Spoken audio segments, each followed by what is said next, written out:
तो स्टूडेंट्स, जैसा कि मैंने कहा था कि हम लोग के क्लासेस 9 और 10 की चलेंगी, तो अल्टरनेटिव चलेंगी। तो आज मैं क्लास 9 का ट्रायंगल चैप्टर पढ़ाऊंगा, जिसमें कि हम लोग ट्रायंगल्स वगैरह पढ़ेंगे। तो इसमें मैं क्या करूंगा ना, जो जो टॉपिक हम लोग के आने वाले में बस उसी को ही मैं कवर कराऊंगा, ताकि आप लोगों को ऐसा ना लगे ना ये पूरा होल चैप्टर हम लोग का आ रहा है। तो जो टॉपिक हम लोग आएगा हम लोग उसी को कवर करवाएंगे। अभी मैं सबसे स्टार्टिंग में आज मैं सिर्फ बेसिक्स आपको बताऊंगा उसके कि कैंग्रुएंसी कैसे होते हैं और कैंग्रुएंसी करके हम लोग क्या क्या चीज प्रूव कर सकते हैं। तो आज हम लोग क्लास 9 के ही पढ़ेंगे ट्रायंगल चैप्टर। चलो तो स्टूडेंट्स, जैसे कि मैंने बोला कि आज हम ट्रायंगल चैप्टर पढ़ने वाले हैं। इस ट्रायंगल में हम लोग ये टॉपिक हो कैंग्रुएंसी ऑफ ट्रायंगल्स। तो दो ट्रायंगल्स आपस में कैंग्रुएंट कब होगा, कैसे होगा, अगर होगा तो उसमें क्या क्या होगा, वो हम लोग आज पता करने वाले हैं। तो कैंग्रुएंसी कैंग्रुएंट करने का ये 4 क्राइटेरिया है हम लोगों के पास। तो इसमें करना क्या है, फर्स्ट इज एस, जिसको हम साइड बोलते हैं। मतलब किसी भी ट्रायंगल्स का दो ट्रायंगल है वो आपस में इसका साइड सब इक्वल होगा, मतलब तीनों साइड पे इक्वल होगा, तो वो ट्रायंगल्स क्या होगा, एस से कैंग्रुएंट हो जाएगा। सेकेंड रूल है वो एस। इसमें क्या है, दो ट्रायंगल्स का दो साइड्स इक्वल है और एक एंगल इक्वल है, तो वो एस से क्या होगा, तो कैंग्रुएंट हो जाएगा। उसके बाद थर्ड है ए एंगल साइड एंगल। इसमें क्या होगा कि दो एंगल्स आपस में इक्वल होंगे और एक साइड इक्वल होगा, तो वो ए से वो कैंग्रुएंट हो जाएगा। फोर्थ टॉपिक में RHS। इसमें क्या होता है, वो भी सिंपल सा ट्रायंगल ही है, बस में राइट एंगल ट्रायंगल्स का दोनों, उसमें एक 90 डिग्री होगा और बाकी का एक साइड से एक एंगल इक्वल होगा, तो वो RHS से कैंग्रुएंट हो जाएगा। ठीक है, तो अभी मैं सबसे पहले तो SAS कैसे होगा, उसका जो प्रॉपर्टीज है वो मैं आपको बताने वाला हूँ।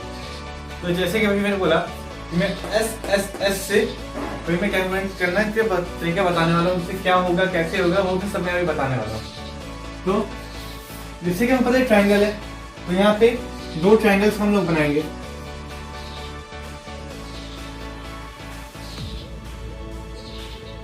ये एक ट्रायंगल है ABC और यहाँ पे ये एक ट्रायंगल है DE। तो ये दो ट्रायंगल मेरे को दिख रहा है। अब एस में होगा क्या कि हमको गिवन दे देगा कि तीन साइड्स आपस में इक्वल, तो ये दोनों साइड्स आपस में मान लो इक्वल है, ये दोनों साइड्स इक्वल बोल दिया क्वेश्चंस में, और ये साइड बोल दिया आपस में इक्वल है। अब यहाँ पे सबसे मेन रूल है हम लोग का साइन का। अगर यहाँ पे एक एरो है मतलब ये दोनों साइड आपस में इक्वल है, यहाँ दो एरो है मतलब ये दोनों साइड आपस में इक्वल है, यहाँ तीसरी एरो है मतलब ये दोनों साइड आपस में इक्वल है। ये इक्वल बोलेगा कैसे, तो क्वेश्चन में बोल देता है गिवन दे। तो अब इस ट्रायंगल में वो गिवन क्या दे देगा, AB is equal to DE, BC is equal to EF और AC is equal to DF। अब ये जो होगा ये हम लोग क्वेश्चन में बोल देगा कि ये तीनों साइड्स आपस में इक्वल है, then prove that triangle ABC is congruent. ये कैंग्रुएंट का साइन होता है, ये चीज is congruent to triangle DEF। तो हम लोग यहाँ तीन चीज गिवन दिया हुआ है और यहाँ पर हमको ये प्रूफ करने के, तो हम लोग को कैंग्रुएंट करने के लिए मेनली तीन ही चीज चाहिए, या तो तीनों साइड्स इक्वल हो, या तो दो साइड से एक एंगल इक्वल हो, या तो दो एंगल एक साइड से इक्वल हो। तो हम लोग गिवन में यहाँ बोले तीनों साइड्स आपस में इक्वल हैं। तीनों साइड्स आपस में इक्वल हैं, तो एकदम सिंपल तरीका यहाँ प्रूफ दैट हमको बोला गया है, तो यहाँ प्रूफ लिख के स्टार्ट करेंगे। प्रूफ लिख के स्टार्ट करते हैं कि in triangle ABC and triangle DEF। तो अब एक चीज ध्यान रखना पड़ेगा हम लोग को कि यहाँ पे हम ट्रायंगल लिखे इन ट्रायंगल ABC, तो यहाँ पे भी जो साइड्स लिखेंगे वो ट्रायंगल ABC का ही होना चाहिए। बहुत से स्टूडेंट्स मिस्टेक क्या करते हैं कि नाम तो ठीक लिख देंगे ABC, बट वो एबीसी छोड़ करके ट्राइंगल डी एफ का साइड इसमें लिख देंगे और एबीसी साइड इसमें लिख देंगे। तो इसमें क्या होगा कि हम लोग के एग्जाम्स में टीचर्स वो चीज काट देंगे, वो गलत हो जाएगा। तो हम लोग को ट्राइंगल के हिसाब से ही हम लोग को नेमिंग करना पड़ेगा। अगर नेमिंग गलत हुआ तो मार्क्स पूरे कट जाते हैं हम लोग के। तो जैसे कि यहाँ पे ट्राइंगल ए बी सी बोला गया है, हम लोग यहाँ गिवन भी दिया, यहाँ डायग्राम भी मैंने यहाँ पे लाइन से बता दिया कौन से किससे इक्वल है। तो यहाँ पे ए बी जो बोल रहा है वो डी के इक्वल है, तो हम यहाँ लिखेंगे A B is equal to D. और यहाँ पे हम लोग को हर एक चीज का रीजन लिखना पड़ेगा। जैसे कि क्वेश्चन में बोला कि ये दोनों साइड्स इक्वल हैं, ये दोनों साइड्स इक्वल, ये हमको क्वेश्चन में ही बोल दिया है। तो हम लोग यहाँ पे चीज क्या हो गया, मैं गिवन हो गया। अब सेकेंड चीज वो डायग्राम में भी दिखा, गिवन भी लिखा हूं मैं कि BC is equal to EF है। क्या होगा, BC is equal to EF। यहां पे भी हम लोग रीजन लिखना पड़ेगा। ये क्या हो जाएगा, ये भी गिवन हो जाएगा क्योंकि ये भी वो क्वेश्चन बोल दिया है। और थर्ड साइड यहां दिख रहा है हमको AC is equal to DF। AC is equal to DF।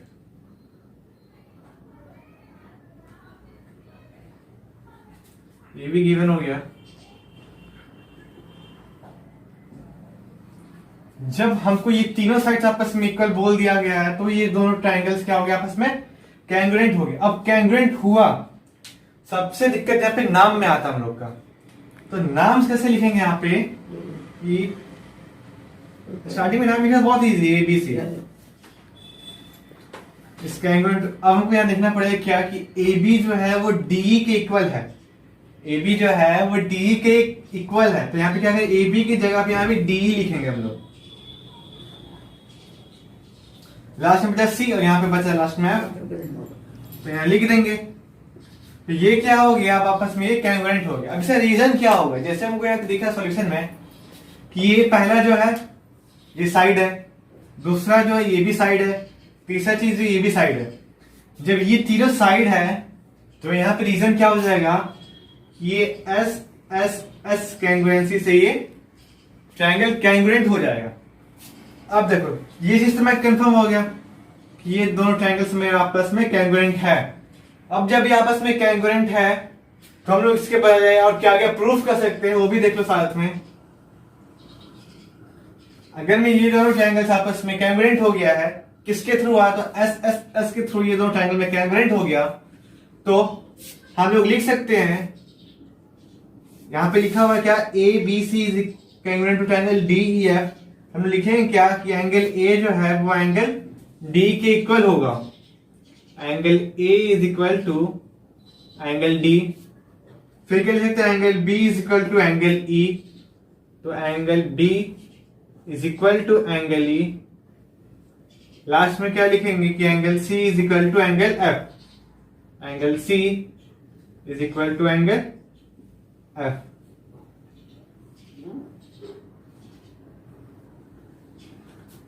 अब ये चीज तो लिख सकते हैं हम लोग, बट इसका भी एक रीजन होता है। तो रीजन क्या है, मैं तीनों ये एक साथ लिख देता हूं, by C P C T.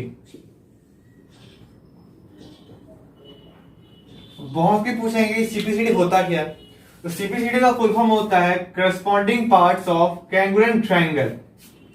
क्या होता है, कैंग्रुएंसी पार्ट्स ऑफ कैंग्रुएंट ट्रायंगल।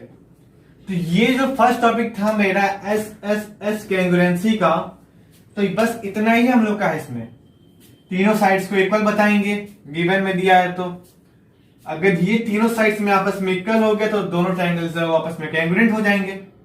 जब ये दोनों ट्रायंगल कैंग्रुएंट हो गए, अब कोई भी ट्रायंगल आपस में कैंग्रुएंट है तो उसे तीनों एंगल और तीनों साइड्स आपस में इक्वल होंगे। ठीक है, हाँ। तो जैसे कि मैंने बोला फर्स्ट टॉपिक में क्लियर हो गया, एस एस एस कैंग्रुएंसी मैंने बता दिया। और सेकंड टॉपिक है मेरा एस ए एस, मतलब साइड एंगल साइड कैंग्रुएंसी। तो इसमें क्या होगा हम लोग का कि दो साइड इक्वल बोल देगा और एक एंगल इक्वल बता देगा। दो साइड इक्वल बोलेगा, जैसे हम यहाँ पे पहले कर चुके थे कि ये दोनों साइड आपस में इक्वल है, ये दोनों साइड आपस में इक्वल है। अब एक एंगल को हम लोग को गिवन ही बोल देगा, कोई भी एंगल हम लोग ले सकते हैं, कोई भी एंगल क्वेश्चन में भी बोल सकता हम लोग को। तो हम बोलते हैं क्या कि एंगल एफ जो है एंगल सी के इक्वल है। हम ये क्वेश्चन बनाते हैं, यहाँ पे गिवन लिख देते क्या क्या होगा मैं इक्वल, क्या बोलेगा कि ए बी जो है वो डी के इक्वल है और बी सी जो है वो ई एफ के इक्वल है, और एक एंगल बोलेगा कि angle C is equal to angle F. ये तीन मेरा क्या है, गिवन है। जब ये चीज हमको गिवन बोल दिया तो क्या होगा, ये दोनों ट्रायंगल में जैसे हम लोग सेम चीज करेगा, जैसे हम साइड एंगल साइड, जैसे हम साइड साइड साइड में कहते हैं, सेम चीज साइड एंगल साइड में भी चलेगा। तो यहां पे क्या करेंगे कि in triangle A B C and triangle D E F, अब ये दोनों ट्रायंगल हम लोग लिए हैं, तो इसमें होगा क्या कि A B is equal to D E, ये हमको गिवन बोल दिया है, यहाँ क्वेश्चन बोला ना A B is equal to D, तो A B is equal to D हम किए भी हैं। फिर क्या बोलेगा, B C is equal to E F, और जो बी सी है वो ई एफ के इक्वल है, ये भी वो क्वेश्चन में गिवन बोल चुका है। अब लास्ट चीज हमको क्या बोला है, जैसे हम A B is equal to D C D कर दिए, B C is equal to E F भी कर दिए। अब लास्ट बचा कि हमको angle C is equal to angle F, अब ये भी हम लोग लिख देते हैं, angle C is equal to angle F, ये भी हो जाएगा क्या है गिवन। जब इतना सब कुछ हो गया, हम क्या बोले कि हमको कैंग्रुएंट करने के लिए तीन चीज चाहिए। तो यहाँ पे तीन चीज हमको क्या डायरेक्ट क्वेश्चन में बोल दिया। अभी सब थ्योरम मतलब बेसिक चीज बता रहे हैं, तो यहाँ पे हमको सब कुछ अभी डायरेक्ट बोल देगा। बस जब हम लोग इससे जब क्वेश्चंस करेंगे तो वहां पे डायरेक्ट कुछ नहीं बोलेगा, दो चीज बता देगा, बोलेगा अब एक चीज आप ढूंढिए, तो वो भी मैं बताऊंगा धीरे करके। पहले आज मैं कुछ बेसिक चीज बता देता हूँ। तो जैसे कि यहाँ पे ये तीनों चीज हमको बोल दिया था, हम लोग यहाँ पे लिख दिए, रीजन लिख दिए, गिवन गिवन गिवन सब कुछ हो गया। यहाँ पे तीन चीजों को मिल गया। अब इसके बाद क्या होता है, therefore triangle A B C is ये साइन किसका है, ये कैंग्रुएंसी का साइन है। हम लोग कैंग्रुएंसी कैसे करते हैं, ये दो इक्वल टू का साइन और एक ऊपर में ऐसा बना देते हैं, ये क्या हो जाती है, कैंग्रुएंसी का साइन हो गया। ठीक है, तो अब क्या हो गया कि triangle A B C is congruent to triangle D E F.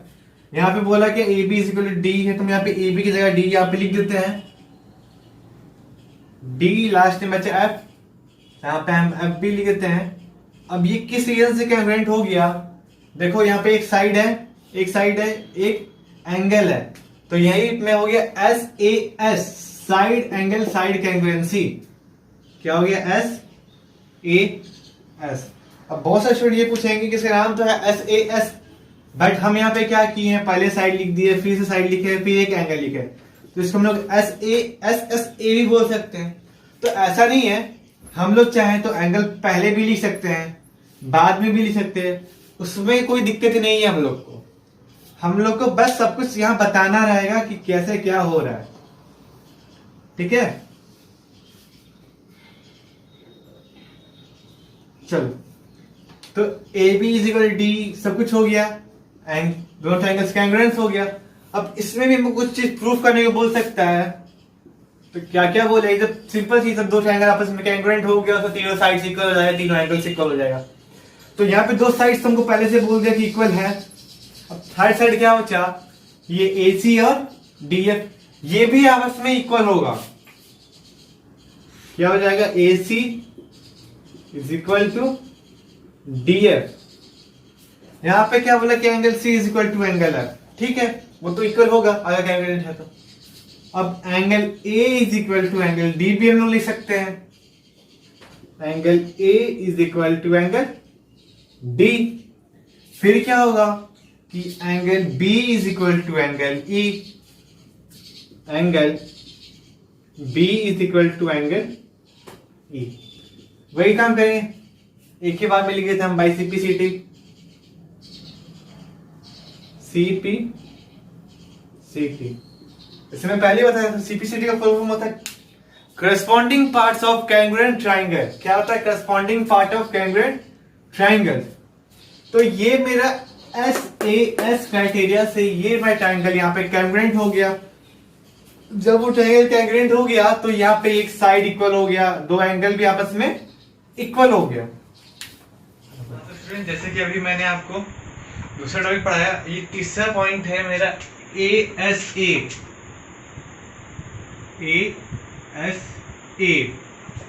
ठीक है, इसमें क्या होगा कि सेम भी सब में लगता है, यहाँ पे भी वही चीज होगा। दो ट्रायंगल रहेगा ABC, इसका ट्रायंगल लेते हैं हम लोग DEF। तो इसमें क्या हो जाएगा कि यहाँ पे दो एंगल्स इक्वल बने, नाम में ही बोल रहा है कि ASA, तो यहाँ पे दो एंगल्स होंगे और एक साइड बोल देगा इक्वल है। तो क्वेश्चन क्या बोलेगा हमको, मैं गिवन में लिख देते क्या क्या बोलता है कि AB is equal to D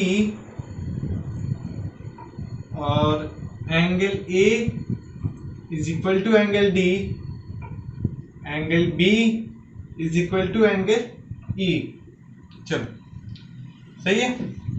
तो इतना हमको क्वेश्चन बोलेगा, उसको हमको प्रूफ करना है। क्या प्रूफ करना है देखो, prove that triangle ABC is congruent to triangle DEF। इसे हमको प्रूफ करना है। तो क्या लिखेंगे कि in triangle ABC and triangle DEF। तो ABC में क्या है कि AB is equal to D दिया हुआ है, AB is equal to D हमको दिया हुआ है, ये क्या हो जाएगा गिवन हो जाएगा। और angle A is equal to angle D दिया हुआ है, ये भी गिवन हो गया। Angle B is equal to angle E, ये सब में गिवन है। ठीक है, जब ये तीन चीज हमको मिल गया तो क्या होगा, triangle ABC is congruent to triangle DEF। Reason क्या हो जाएगा, ASA, एंगल साइड एंगल। जैसे कि हमको पता है, नाम से पता चला कि दो एंगल्स होंगे, एक साइड होगा। तो यहाँ पे ये दो एंगल दिख रहा है, एक साइड देते हुए ASA से कैंग्रुएंट हो गया। जब कोई भी ट्रायंगल कैंग्रुएंट होता है तो क्या होगा कि तीनों साइड्स इक्वल होंगे, तो BC is equal to EF होगा और AC is equal to DF होगा। ये तो हो गया साइड्स के बाद। Same condition by CPCT।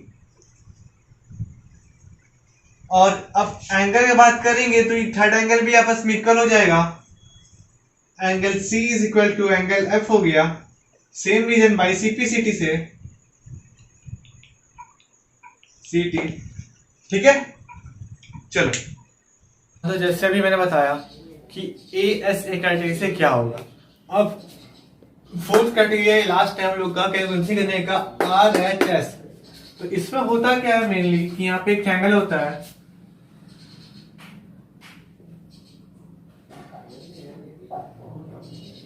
Triangle हो गया। अब यहाँ पे हम नाम देते हैं ABC। अब ये तो ट्रायंगल हो गया मेरे ABC। इससे हम लोग करते हैं क्या कि यहाँ से एक परपेंडिकुलर दे देगा क्वेश्चन में। ये परपेंडिकुलर क्या करेगा कि ये दोनों ट्रायंगल्स, एक ट्रायंगल को अलग अलग दो पार्ट में डिवाइड कर देगा। अभी दो बार डिवाइड किया, चलो हम इसको D बोल देते हैं, D। तो यहाँ पे होगा क्या कि हम लोग मान लेते हैं कि ये दोनों एंगल्स भी आपस में इक्वल हो गए। ठीक है, अब देखो यहाँ पे हम लोग को दो चीज बोला है, यहाँ पे हम लोग को दो चीज बोला है। एक यहाँ पे एंगल हमको दिख रहा है, दूसरा यहाँ पे 90 है। अगर यहाँ 90 होगा तो ये भी 90 होगा स्ट्रेट लाइन से। ठीक है, यहाँ पे हमको दो चीज ही मिला है, एक ये दोनों एंगल इक्वल है, एक ये दोनों आपस में एंगल इक्वल है। चलो गिवन दे देता हूँ, क्लियर हो जाएगा। यहाँ से सिर्फ दो ही हमको यहाँ पे दिया हुआ है। एंगल B जो है वो एंगल C के इक्वल है और angle ADB is equal to angle AD ये दोनों एंगल्स इक्वल बोल दिया गया। थर्ड जो चीज है वो हमको ढूंढना पड़ेगा इसमें। तो थर्ड यहाँ पे होगा क्या, यहाँ पे ये दोनों साइड्स सॉरी ये दोनों एंगल्स में इक्वल बोल दिया है और ये दोनों 90 90 है, ये चीज हो गया। अब हम लोग यहाँ पे ये दोनों ट्रायंगल पे नाम लिख लेते हैं कि लिख देते हैं prove that triangle ABD is congruent to triangle ACD। ये हमको क्या करना, प्रूफ करना है। यहां से हम प्रूविंग स्टार्ट करते हैं। चलो प्रूविंग स्टार्ट करते हैं। सबसे पहले काम क्या करेंगे कि in triangle ABD and triangle ADC, तो गिवन क्या लिखा कि एंगल B जो है वो एंगल C के इक्वल है। ये चीज में क्या हो गया गिवन, और angle ADB is equal to angle ADC। अब यहाँ पे ये चीज तो गिवन है, बट यहाँ गिवन लोग लिखेंगे नहीं। यहाँ पे क्या है, यहाँ पे ये 90 डिग्री बना रहा है। यहाँ पे ये दो 90 90 बना रहा है, तो हम लोग यहाँ पे लिखेंगे इच 90 डिग्री, इच 90 डिग्री। अब देखो हमको यहाँ पे दो चीज तो मिल गया, तीसरे चीज को ढूंढना पड़ेगा। हम लोग एक ट्रायंगल लिए है ABC और एक ट्रायंगल लिए है ADC। अब यहाँ पे गौर करने वाली चीज क्या है, ये जो AD जो साइड जो है ये दो बार आ रहा है। एक ट्रायंगल ADB बन रहा है और एक ट्रायंगल ADC बन रहा है। तो यहाँ पे जो AD जो है ये साइड ये दो बार आ रहा है इसी ट्रायंगल में, तो इसको क्या बोलेंगे कि AD is equal to AD। अब जाहिर सी बात है वो आपस में साइड है, जो आपस में तो इक्वल हो गई। जब वो चीज इक्वल हो गई, यहाँ पे हम लोग रीजन लिखेंगे कॉमन साइड बोल देते हम लोग, ठीक है। जब ये तीनों चीज हो गया मेरे पास, तो क्या करेंगे हम लोग लिख सकते हैं triangle ABD is congruent to triangle. अब देखेंगे एंगल B जब एंगल C के इक्वल होते हैं, यहाँ पे बीच में एंगल B है, यहाँ बीच में एंगल C बोल देते हैं। यहाँ पे D है, यहाँ पे D, तो D की जगह D लिखेंगे फिर, यहाँ पे कोई दिक्कत नहीं है। अब बचा गया यहाँ पे मेरा A, चलो यहाँ पे A लिख देते। वही जो गया कि triangle ABD is congruent to triangle ACD। यहाँ हम लोग को रीजन क्या लिखेंगे, ये RHS से congruent हो जाएगा। अब जहां पे हमको एक 90 डिग्री मिल गया तो वो RHS से ही congruent होगा, ठीक है। जब इसमें congruent हो गया, बाकी सब साइड सब एंगल हम लोग इक्वल बोल सकते हैं। हम लोग बोल, चलो हम लोग उसको क्या करते हैं, इसको हम एंगल 1 मान लेते हैं और इसको एंगल 2 मान लेते हैं। तो लिख सकते हैं angle 1 is equal to angle 2 और AB is equal to AC, AB is equal to AC भी बोल सकते हैं और AD इक्वल टू BC भी बोल सकते हैं। Is equal to sorry AD नहीं, BD is equal to DC, BD is equal to CD बोल देते हैं। रीजन सेम हो जाएगा बाई CP CT। CPCD क्या है, मैं बात बता रहा हूँ, corresponding part of congruent triangle. बहुत कंफ्यूजन CPCD होता क्या, तो CPCD है corresponding part of congruent triangle. मतलब जो करस्पॉन्डिंग पार्ट्स होगा दोनों ट्रायंगल का वो आपस में इक्वल होगा, करस्पॉन्डिंग एंगल जो है वो भी आपस में इक्वल होगा अगर ट्रायंगल congruent है तो अब यहाँ पे क्या हुआ कि क्लास 9 का जितना भी था हम लोग का ट्रायंगल चैप्टर का ये चीज, तो यहाँ पे सारा टॉपिक्स मैंने कवर करवा दिया है, बेसिक चीज क्लियर है यहाँ पे। अब इसके बाद जो भी क्लासेस हो गया नेक्स्ट क्लास में मैं इसके बाद इसका सारे एक एक करके सबके क्वेश्चंस वो मैं क्लियर करूंगा, ठीक है। चलो, तो अगर आपको ये वीडियो अच्छी लगी हो तो लाइक करना, सब्सक्राइब करना, शेयर करना, जो भी कुछ पॉसिबल हो वो करो। और अगर कुछ मेरे चैप्टर्स में या कुछ दिक्कत होता है या कुछ भी आपको प्रॉब्लम लगता है या कुछ आपको ऐसा लगता है इसको तो और अच्छा करना चाहिए, तो वो चीज आप मेरे को बताओ कमेंट करके। तो कमेंट सेक्शन आपके लिए खुली हुई है, कमेंट करो आराम से, कोई दिक्कत नहीं।